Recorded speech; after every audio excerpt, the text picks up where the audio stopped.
नमस्कार दोस्तों। राजस्थान माध्यमिक शिक्षा बोर्ड अजमेर के द्वारा राजस्थान अध्ययन की पुस्तकें जो कक्षा 9 से 12 तक संचालित होती है, डॉक्टर हरिमोहन सक्सेना द्वारा लिखी गई ये पुस्तकें बहुत ही शानदार है।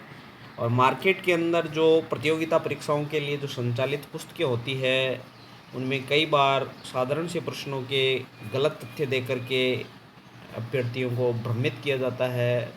अतः उन अभ्यर्थियों को मैं एक बार आगाह करता हूँ कि आप इन महत्वपूर्ण बिंदुओं को ज़रूर पढ़ें ताकि आप सफलता अर्जित कर सको, क्योंकि सफलता के लिए हमें एक एक नंबर के लिए संघर्ष करना पड़ता है। तो चलो दोस्तों, शुरुआत करते हैं। पहला अध्याय है राजस्थान की ऐतिहासिक पृष्ठभूमि।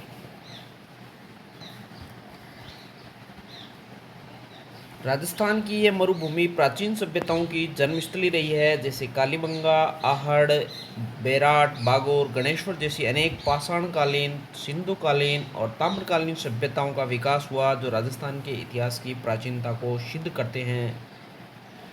बागोर स्थल मध्य पाषाणकालीन और नवपाषाणकालीन इतिहास की प्राचीनता को सिद्ध करते हैं, तो कालीबंगा जैसी विकसित सिंधुकालीन स्थल का भी विकास राजस्थान में ही हुआ है। आहड़, गणेश्वर जैसी प्राचीनतम ताम्रकालीन सभ्यताएं भी राजस्थान में विकसित हुई है। महाभारत तथा पौराणिक गाथाओं से प्रतीत होता है कि जांगल, जिसे वर्तमान में बीकानेर कहा जाता है, मरुकांतार, जिसे मारवाड़ कहा जाता है, आदि भागों से बलराम और कृष्ण गुजरे थे, जो कि आर्यों की यादव शाखा से संबंधित थे। अगला टॉपिक स्टार्ट होता है जनपदों का युग। दक्षिण पंजाब की मालव, शिवी तथा अर्जुनैन जातियां, जो अपने साहस और शौर्य के लिए प्रसिद्ध थी, अन्य जातियों के साथ राजस्थान में आई और सुविधा के अनुसार आकर बस गई थी। इनमें भरतपुर का राजन्य मत्स्य जनपद, नगरी का शिवी जनपद, अलवर का साल्व जनपद प्रमुख रूप से माने जाते हैं। मालवों की शक्ति का केंद्र जयपुर के निकट था। कालांतर में अजमेर, टोंक तथा मेवाड़ के क्षेत्र तक फैल गए। राजस्थान के उत्तरी भाग के योधे, गंगानगर के जो आसपास का क्षेत्र है उसे योधे भी कहा जाता है, भी एक शक्तिशाली गणतंत्रीय कबीला था। योधे संभवतः उत्तरी राजस्थान की कुषाण शक्ति को नष्ट करने में सफल हुए थे। इसकी जानकारी हमें रुद्रदामन के लेख से स्पष्ट होती है। मौर्य और राजस्थान। अशोक का बेराट का शिलालेख, जो कि विराटनगर जयपुर से प्राप्त होता है, उसके उत्तराधिकारी कुणाल के पुत्र संप्रति द्वारा बनवाए गए मंदिर मौर्यों के प्रभाव की पुष्टि करते हैं।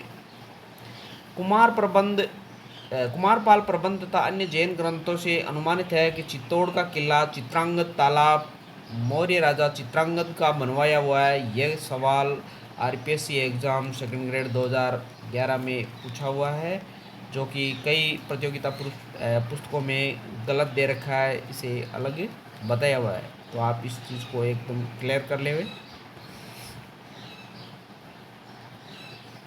चित्तौड़ से कुछ दूर मानसरोवर नामक तालाब पर राजा मान, जो मौर्य वंशी राजा माना जाता है, विक्रम संवत 770 का शिलालेख कर्नल टोड को मिला, जिसमें माहेश्वर, भीम, भाजे और मान, ये 4 नाम उनको क्रमशः दिए हुए हैं। माहेश्वर नाम दिया गया है, भीम, भाजे और मान नाम दिए गए हैं। कोटा के निकट कणसवा, जिसे कंसवा के शिवालय से 795 विक्रम संवत का शिलालेख है, जिसमें मौर्यवंशी राजा धवल का नाम लिखा हुआ है। हर्षवर्धन की मृत्यु के बाद भारत की राजनीतिक एकता पुनर्विघटित होने लगी। इसमें मारवाड़ के प्रतिहार और राठौड़, मेवाड़ के गुहिल, सांबर के चौहान, आमेर के कछुआ, जैसलमेर के भाटी इत्यादि प्रमुख रूप से है।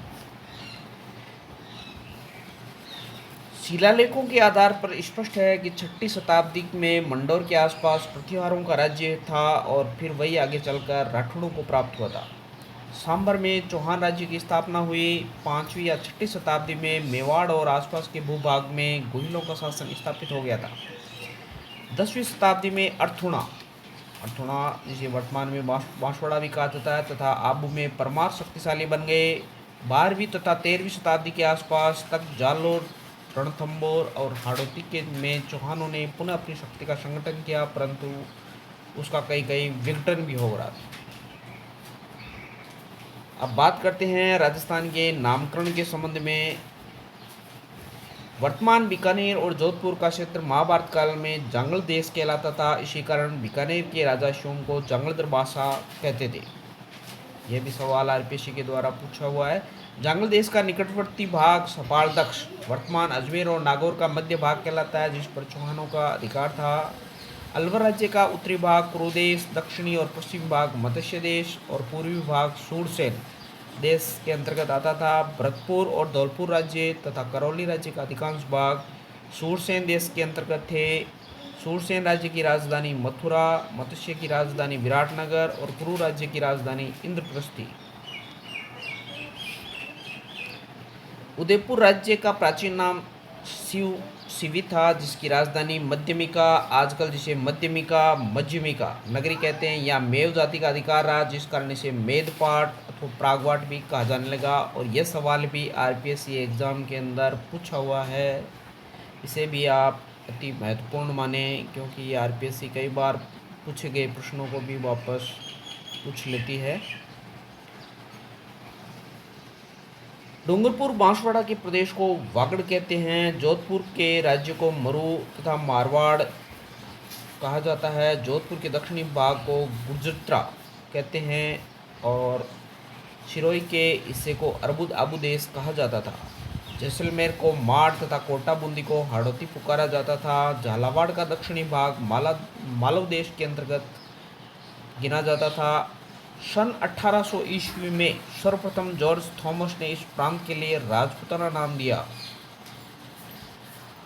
प्रसिद्ध इतिहासकार कर्नल जेम्स टोड ने 1829 में अपनी पुस्तक annals and antiquities of Rajasthan में इस राज्य का नाम राजस्थान अथवा राजस्थान रखा। ये सवाल आरपीएससी के द्वारा कई बार पूछा गया है। जब भारत स्वतंत्र हुआ तो इसका नाम राजस्थान के एकीकरण के समय इसका नाम राजस्थान स्वीकार किया गया। तो दोस्तों, यह था पार्ट 1। इसके अंदर आपको राजस्थान की सामान्य जानकारी कक्षा 9 की पुस्तक के महत्वपूर्ण बिंदुओं के माध्यम से देने का प्रयास किया गया है। अगर वीडियो आपको अच्छा लगे तो प्लीज़ लाइक एंड सब्सक्राइब ज़रूर करें और अगले पार्ट आपको जल्दी ही प्राप्त होगा। धन्यवाद।